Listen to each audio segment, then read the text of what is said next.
Pra você ter uma ideia, eu gravo os meus vídeos com antecedência. Ontem eu finalizei a primeira semana de janeiro de vídeos. Caralho, mané. Que doideira. Finalizei a primeira semana, tá? Então, com todo tipo de vídeo. Eu tenho 34 playlists no canal e aí eu vou colocando conteúdo dentro dessas 34. Sejam as análises, seja desmistificando as crenças populares, um monte de coisa desse tipo. Por um minuto eu confundi, na verdade. Achei que você estava falando que você ficava 5 horas estudando guitarra. Fico 5 horas estudando guitarra por dia.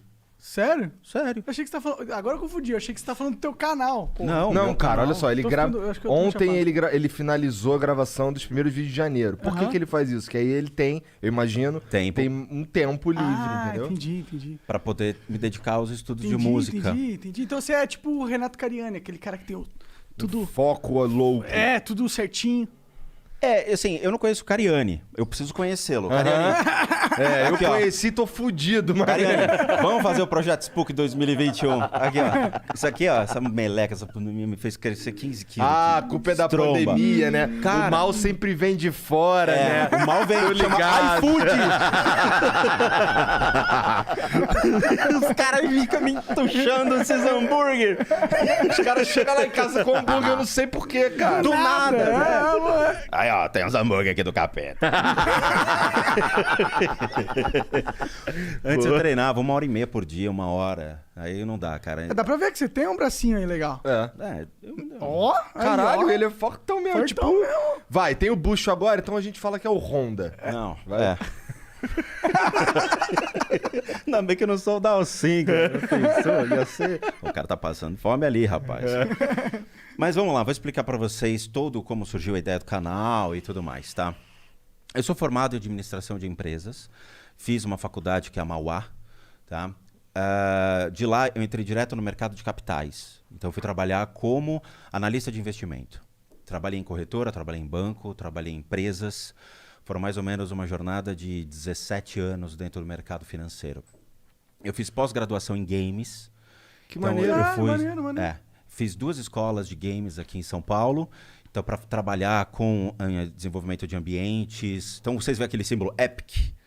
Então, eu fazia aula com esses softwares da própria Epic Games, que é um Unreal Development Kit, para poder criar os ambientes, criar toda a arquitetura. Depois... O Unreal é bem popular, né? A galera usa bastante. Usa, mas agora ele virou pago. Antigamente era um software mais barato, era gratuito e agora virou pago. Então, ficou meio... só para profissionais. Entendi. Ele tizou um pouco. Aí, depois eu fiz... fui trabalhar como animador, então eu criei, por exemplo, o Autodesk Maya, fazia toda a parte dos bônus de esqueleto, comecei a entrar nesse esquema, mas eu nunca fui bem de desenho, mas de criação de 3D eu mandava bem.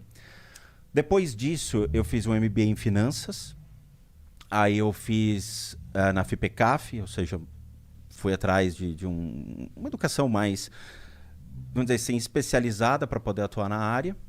E, em contrapartida, toda essa minha jornada no mercado financeiro, eu fui juntando dinheiro e ia fazendo cursos relacionados à espiritualidade. Então, o que acontece? Todo o dinheiro que eu ganhava no mercado financeiro, eu ia atrás de conhecimento. Então, eu comprava realmente e ia atrás. Viajava... Levou o ET Bilu a sério. Cara, ou você busca respostas, ou você vai ser um cara que vai replicar aquele papagaio o que os outros dizem. As pessoas não querem entender, eles querem buscar conhecer. Então vamos lá, eu quero saber o porquê que tudo é o karma. Não, você quebrou o carro, é o teu karma. Quebrou uma charrete na vida passada e agora o teu carro quebrou. Você fala, porra, meu, não tem nexo. De onde se tiram essas coisas? Então eu fui buscar respostas. Foi isso que te levou ao budismo, essas respostas? Não, o que me levou primeiro à jornada espiritual é, de novo, aquela historinha, né? Eu comecei a ver coisas aos 6 anos de idade. Minha família é uma família tradicional italiana, onde meu pai assumia as responsabilidades de casa, indo trabalhar, minha mãe cuidava da casa. Eu nasci em 1975, então tem que avisar que era antes da internet, antes de muita coisa, né? Entendeu? Antes dos videogames também. Cara, onde eu morei, a minha casa foi a 7ª construída na rua. Hoje já tem 3 bairros em volta. Entendi, antigo mesmo. Muito. A casa era muito antiga. E assim, eu morava perto de um hospital, que era o Albert Einstein. A casa tinha uma energia curiosa. Então, ela foi construída em cima de uma senzala, perto de um hospital. Então, você imagina que eu estava no parque de diversões da espiritualidade. Com o tempo, aos 6 anos de idade, eu comecei a ver coisas estranhas acontecendo em casa. Que são aquelas presenças estranhas que você vê o vulto passando assim. Só que você não vai falar, mamãe, tem um homem passando. Não, eu fiquei quieto. Eu não sabia o que era. E sabia que meu pai era muito rigoroso, muito rígido em relação à família. Então eu falei, eu não vou me expor, não vou buscar arrumar confusão com meus pais. Vou deixar. Então eu ficava só observando, só observando, só observando. E era muito?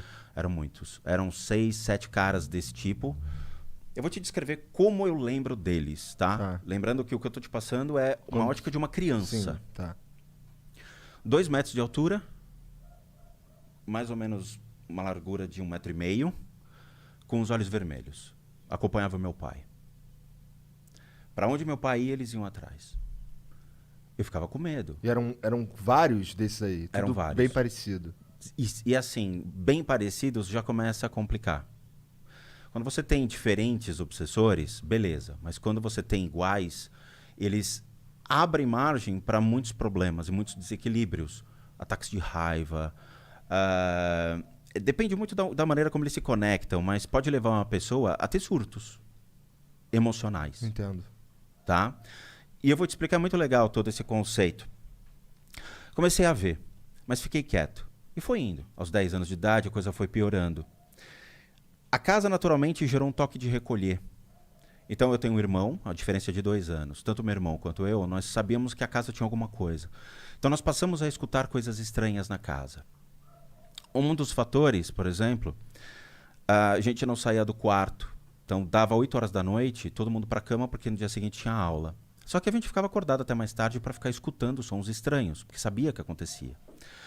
Teve um dia que eu acabei escutando alguns barulhos estranhos vindos da cozinha. E a minha casa era um corredor de mais ou menos 10 metros que levava para 2 quartos grandes, que eram 2 suítes onde meus pais ficavam, e eu e meu irmão dormíamos juntos. Tinha um outro quarto aqui e um outro quarto aqui, que eram quartos de bagunça e de brinquedo. Um corredor grande, cozinha, sala de jantar. E embaixo era uma sala de visitas, que ninguém entrava. Ninguém entrava. Por que ninguém entrava? Só por que não? Eu vou explicar, a história é maior. Entendi, tá. Tem muita coisa legal, Caralho, cara. que doideira. Eu escutei um barulho na cozinha, eu levantei e botei o ouvido na porta. De repente eu escutei passos vindo, porque era carpete. E meus pais estavam dormindo já há muito tempo. Escutava e parava. E sabe, quando criança, vai aquele ponto de interrogação em cima direto. Você fala, caracoles, o que tá vindo? Chegou uma hora que eu olhei pelo buraco da maçaneta para procurar. Aí escutei uma voz que ecoava dentro da minha cabeça, não passava pelo ouvido, falando, volta pra cama. Velho. Apertou. Eu fui direto, mas eu pulei pra cama e me enrolei. A partir desse momento, eu comecei a ser notado por esses seres. Então, todas as vezes que eu passava pelo corredor, dava para vê-los entre os quartos, observando quem passava pelo corredor. Eles estavam esperando meu pai. E o pior é que, assim, eles saíam no momento em que meu pai entrava em casa. Então, eu sabia que meu pai estava chegando quando eu via a movimentação desses seres. Caralho, cara. Era incrível. Era algo que você sempre os via. Sempre. Se você tava em casa, você tava vendo esses troços. Sempre. Só que em contrapartida também tinha coisas estranhas que aconteciam. Então uma vez, era altos e baixos. Tinha o dia que eu via, tinha dia que eu não queria vê-los e eu me distraía com outras coisas. A distração da mente faz com que você não perceba mais eles. Você está distraído, você está fazendo outra coisa, tá? Na minha época, videogame, eu fui ter videogame muito depois. Os dias foram passando e teve os altos e baixos. Passei a estudar à tarde, chegava na hora do almoço e teve um dia que eu voltei para casa, ia deixar sempre minha mochila em cima da cama e ia almoçar. Um dia eu cheguei e fui deixar a mochila em cima da cama e eu vi um cara em pé no quarto, 2 horas da tarde, cara, assim, com sobretudo, vestido como se fosse, Inglaterra, chapéu, tudo. Eu parei e fiquei olhando. Aí o cara, sem mexer a boca, falando, você está me vendo? Cara, a primeira coisa que eu fiz foi: mãe, tem um homem no quarto! Aí eu já falei. Minha mãe, obviamente, apareceu, não viu nada. E quando minha mãe chegou, já não tinha. Eu falei, cara, vou ficar quieto. É melhor ficar quieto. Aos 14 anos de idade, eu sofri um acidente de carro.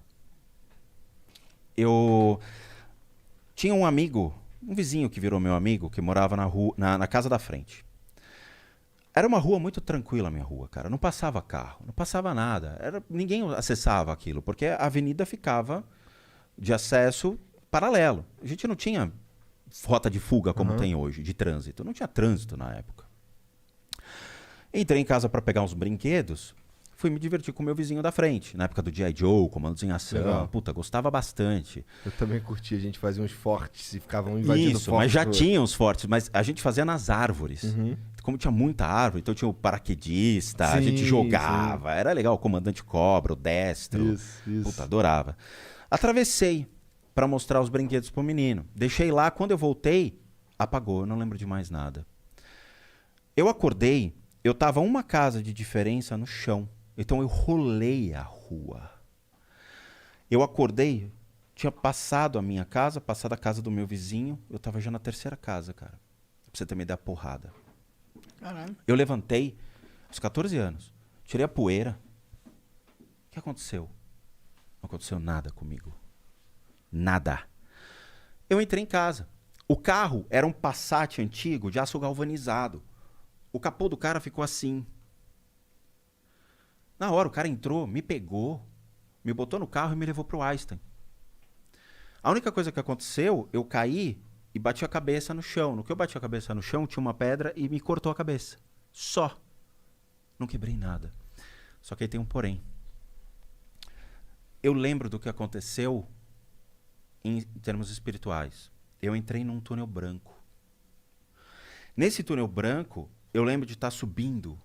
Cara, e tá sorrindo, feliz da vida. E eu entrava no túnel, eu olhava pra cima e falava, meu, que da hora, que legal.